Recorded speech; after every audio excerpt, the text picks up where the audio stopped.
Credit card stuff is very interesting, especially with Visa reporting after the bell tomorrow.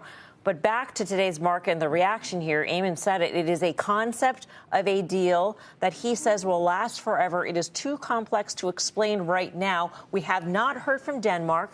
We have not heard who exactly agreed to this framework of the deal. And yet the markets rallied, Guy. Because that's what the markets do. I mean, you know, the markets are triggered to move on back of statements, on the back of headlines, and that's exactly what happened.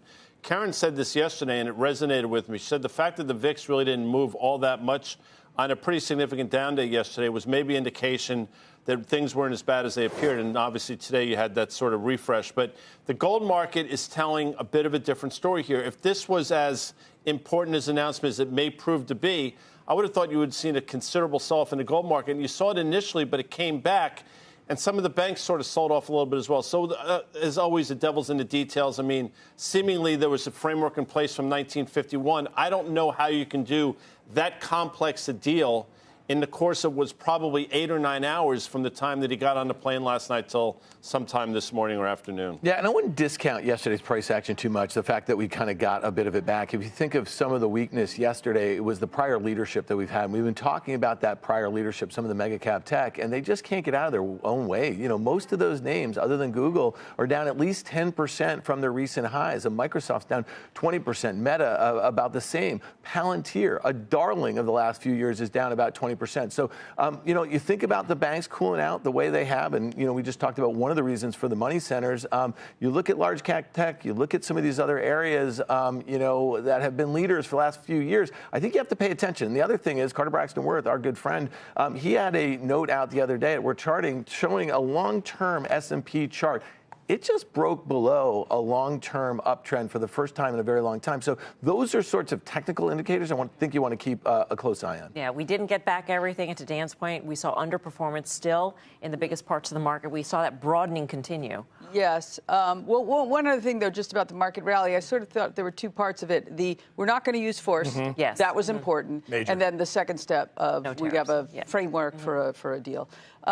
So I think the setup going into the Mag 7 earnings is, I think, the flip side of what it was into banks. Banks rally huge. Here we have Microsoft, for example, I mean, just trading awfully. So I feel like the bar is just getting lower and lower for there to be some upside surprises from the Mag 7. They really haven't behaved very well. And, you know, we've seen, you know, just the IWM reaching a new all-time high. We haven't seen the IWM anything close to this kind of performance relative to the S&P in a really long time.